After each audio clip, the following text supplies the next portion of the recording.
Wow, so I had so many notes prepared for this. I was doing so well, and then all of a sudden, I don't know what's happened, but gremlins must have stolen them.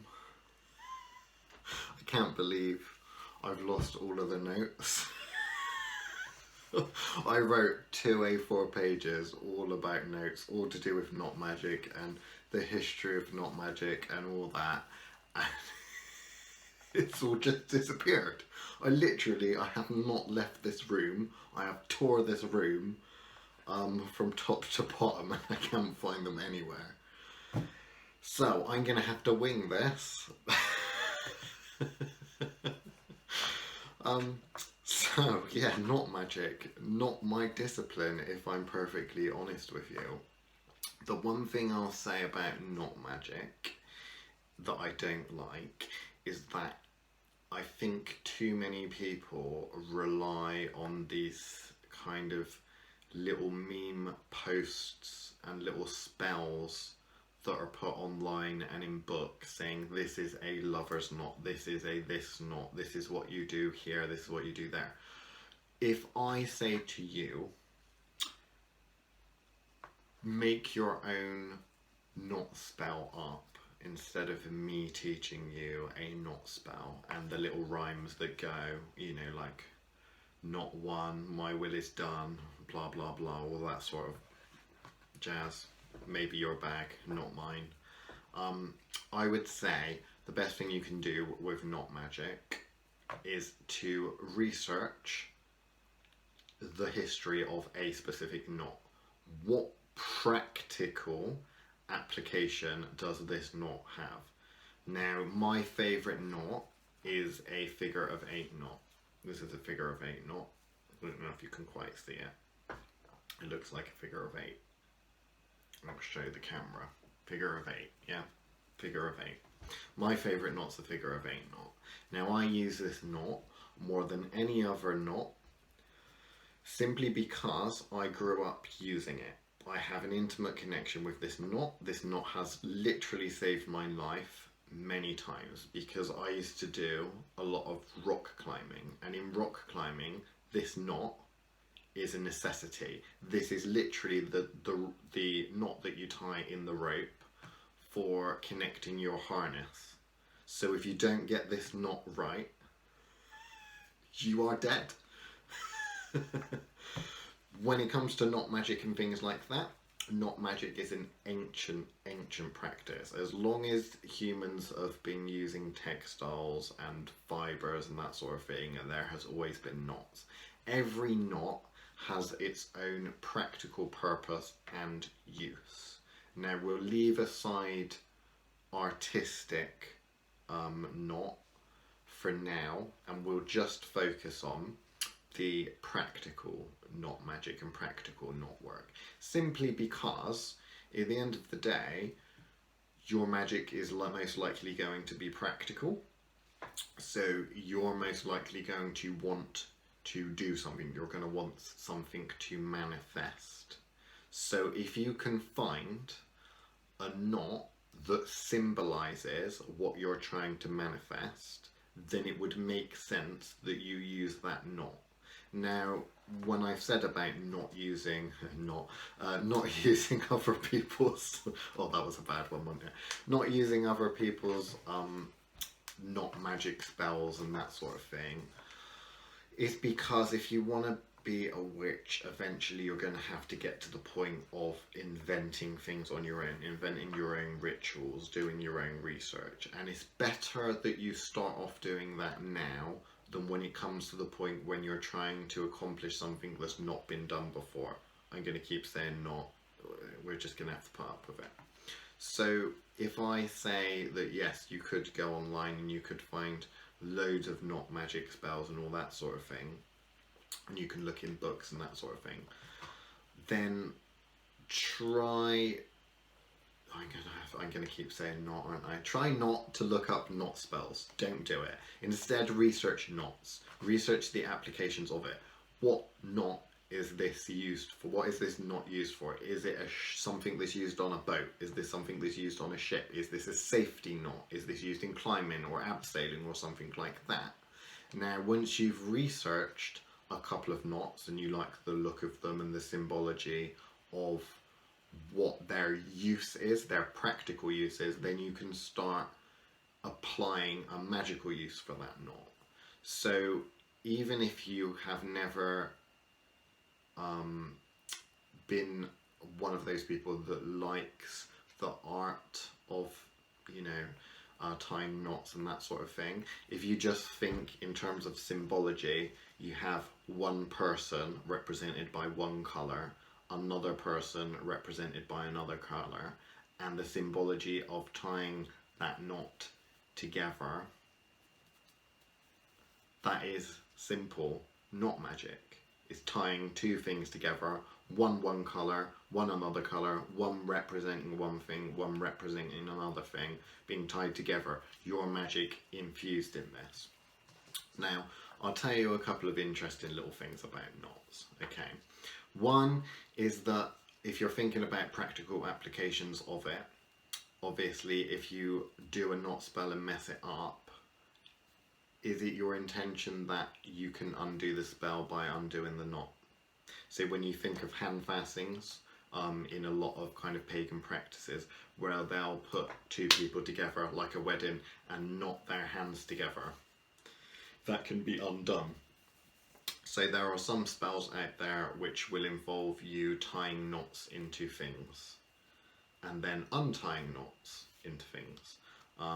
There are things such as if you steal someone's shoes and get their shoelaces and you want them to carry around a curse, then you can knot their shoelaces, not together so they fall over, but just take and unthread them, tie a little knot in it, and all of a sudden that person is walking around with that spell all the time. Every time they wear those shoes, that person is with that spell. So if you can't create a charm bag or something like that and hide that on them, you could quite easily take some of their shoes, possibly, and put a little knot in them and infuse that magical knot. Now, knots can be super complicated, and again, it's about the symbology. We've talked about symbolism before, and sympathetic magic. So if we look at some famous examples, so an extremely famous example would be the knot seal on Tutankhamun's tomb. So Tutankhamun, the Egyptian boy pharaoh, boy king, whatever. You can Google Tutankhamun tomb seal or tomb knot or something like that, and it will come up with this beautiful, amazing knot that's like over 2,000-3,000 years old, something like that. That works on a different principle. So that works whereby the knot is tied and sealed, and then if you undo the knot and break the seal, that triggers a curse. Now if you look at that particular tomb seal knot, you'll find that that is not just a knot, there's clay involved with it, and on that clay there is a little cartouche, a little hieroglyphics basically of Anubis, Anubis being a god associated with the cemetery and the dead, that sort of thing. So how might that knot magic work? Now with a lot of modern knot magic, as you're tying the knot, you're infusing your magic into it. If you've got hold on a sec, because we like the puppets, don't we? If you've got puppets and you want to put them together, you may tie them together, symbolising binding them together in a loving union, say. Or if you're symbolising a specific person, like this man, which for some reason we don't like him, we can bind his energy, binding. So the symbolism is we've got a fetish, a doll, and we're binding his energy and his influence, say.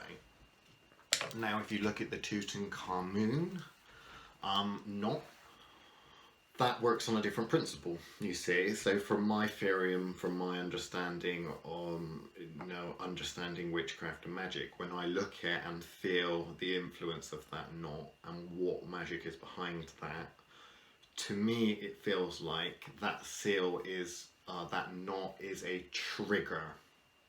It's a fuse, I suppose, on a bomb. It's the thing that ignites, it's the thing that sets it off, it's the trigger switch. And the magic isn't necessarily infused in the knot per se. What it is it's a knot that's representative of a contract. Okay, contract knots. Okay, we might be getting into something a little bit more different than what the blogs say about do this knot, lover's knot, blah de blah de blah. Because when you've got a god, Egyptian god, deity, energy, whatever, and you've got it associated with this knot, this trigger, when something triggers and undoes that knot, breaks it, for example, then who might get involved at that point? Whose attention may be brought? Anubis, the god. So essentially, if you had a magically binding contract set in place to the point where you had let's just pick Anubis. So if I'm someone that builds tombs, I could invoke the power of Anubis, the god Anubis, whatever, any god, goddess, whatever, to, when this knot is broken, your wrath will come upon the person that breaks this knot. So you have to remember, with something like that, you'd have to build up a pretty powerful battery in order to have that magic last for an indefinite amount of time. If you've got something else behind it, then it doesn't matter whether that knot's broken today or 10,000 years from now, or 10,000 years from the day it was put into place. If you've got some kind of external force involved, then perhaps that might work on a slightly different principle. So again, that's going on to slightly more intermediate forms of magic, and that also is going on to working with spirits and deities, which we haven't touched on yet.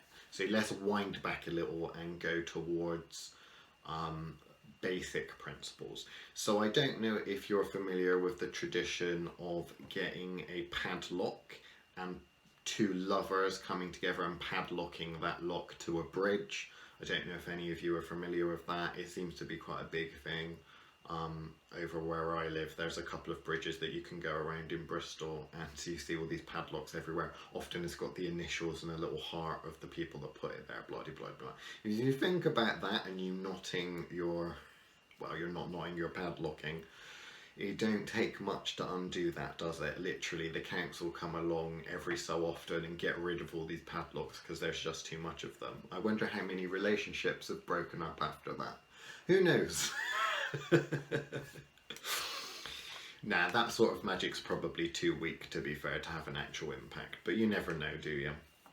So if you're thinking about that sort of thing, with the symbology of lovers' knots and two people like I kind of showed you, the coming together and the tying together of two things or two people, oh, that didn't quite work out very well, and pulling, you've got that. And then obviously if you ever wanted to undo it, you could undo it. Now, one little interesting tidbit which I've learned fairly recently, is that knots in a rope or a piece of string, whatever, is the weakest part of that rope. So if I was to tie a knot in this, in fact I'll do it just for giggles. There we go. And I pull it tight. The knot is the weakest part. That's why knots tend to, whenever you've got something under tremendous strain and there's a knot in it, it will break along the knot. It's quite interesting because there are scientists and that are currently working on different fibres and things which will change colour when a rope comes to a certain amount of stress, which could be quite useful in health and safety and stuff like that if you use knots for shifting big loads. I worked in construction, and we used to get oak beams and huge beams and stuff like that up to the top of a scaffold. You'd be surprised. What you'd actually do is use a rope and a pulley and tie the rope around the beam loads of times, and you'd have a load of people at the bottom pulling it up, and then if someone shouted, then you'd all have to run away because it would come crashing down. Yeah, I know, I'm not particularly old, and you say health and safety and all that, but I know people now that still do that. So anyway, we're going off on a tangent now. There's a lot of lore, fairy tales, folklore, that sort of thing that are associated with knots. So you can find stories, Mary, undoer of knots. There's great symbology in the act of tying a knot and binding, and then there's also symbology of undoing them. So that might be quite an exciting thing to research if you're into knot magic or that's an interest of yours, because it might give you some ideas. But again, everything that we do as witches, when it comes to sympathetic magic and spellcasting, normally there's symbology behind that. So really, you're not just tying a knot for the sake of it. If there's a better means to accomplish what you're wanting to do, then by all means do that. Now, there are some things that knot magic is incredibly useful for, and to be fair, you could argue it's an entire system in itself, because there's so many different types of knots, and depending on what you make them out of and where you put them and under what environments, they can last for a huge amount of time. So, you know, it is one of those things where I'm sure there are some people that could just use knot magic for everything that they do and accomplish anything, potentially. One little tidbit, because what you probably won't find elsewhere, is if you think of a knot and the symbology behind the knot, what happens if you then take away that knot? And instead of actually making the knot, you were to draw a picture of the knot instead. So that may be a controversial subject, but we find magicians, occultists, magical practitioners, thousands of years doing that. You can find hieroglyphics of a hieroglyphic of a knot, so a picture essentially, because that's what hieroglyphic is, pictorial language of a knot. So if you took an Isis knot or something like that, which looks a little bit like an ankh, that has a magical principle behind it. There's magic going on there. They didn't make the knot, which could potentially rot away or break or whatever. What they decided to do with that piece of magic was use the knot symbolism, but actually carve it into granite, which is not going to go anywhere anytime fast. So when you understand the principle of knot magic, it doesn't necessarily mean that you need a piece of rope in order to use that sort of magic. You could combine it with something else, make a hieroglyphic of it, you know? It's one of those things. But again, I had so many interesting things to tell you all about the history of knots and that sort of thing, but unfortunately I lost my notes. Ugh, it's a pain. I've got a friend who's extremely good with knot magic. She was invited to do a talk at Bristol Esoteric Festival, which was one of the ones that we at Thoth Witchcraft run, one of the festivals or events that we run. Unfortunately, because I was so involved with the organising, I didn't attend her lecture and class workshop on it, and I'd have really liked to have done it. So I'm sure there are many people out there, because knot magic is not my speciality, that know a huge amount more about it. But I thought I would make this video simply because whenever people tend to discuss knot magic, they tend to say, this is the knot that you would do for this spell, this is the knot you would do for that spell, and they don't really hone on the principles at play and the symbology at play. And they rarely do they talk about, they only ever talk about spell work. They won't necessarily talk, maybe some of them will talk about marriage rituals, hand fastings, that sort of thing, but most of the time, like, it won't come up stories, you know, it won't come up curse knots and stuff like that for tombs that are breaking. It's always, I'm infusing magic into this knot. So if you think of knot magic being used in a different way, as opposed to infusing magic in that knot, think of it as using knots to make something. So if you look at Chinese pieces, if you look at artistic pieces, artistic knot, textiles, art, that sort of thing, you could think of Chinese knot work, where they're making a bigger thing. any form of textiles, you're using a principle, whether it's crocheting, hooking, or knitting, you're using a principle of lots of little things, and it takes time to do all these intricate little knots and twists and that sort of thing, adding together to make one big piece of work. So if you're thinking of weaving and weaving a spell, Chris is an expert on this, then you can think of the amount of time that something like crochet or lace or something like that, the amount of time that you invest actually sitting there concentrating. If you were to concentrate on infusing that with some kind of magic in some kind of spell, and then having the representative piece of that spell, and all of those hours, literally could be hundreds if not thousands of hours of work at the end of that in a physical piece, then that's quite an exciting thing. It's quite an amazing thing. That's a huge amount of work.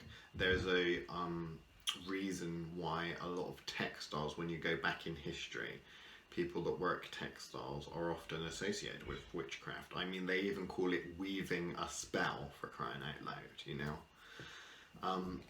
So there are a lot of stories. The simplest thing that you could possibly make, if you're no good at not magic or anything like that, think about technology or things that people use. Catholics, for example, use rosary beads, and they have not knots, but they have beads in them, and you would say prayers thumbing through the rosary beads, that sort of thing. Well, if you were to tie knots into a piece of string, you know, say nine knots in a piece of string, something like that, and you developed little rhymes to go along with that.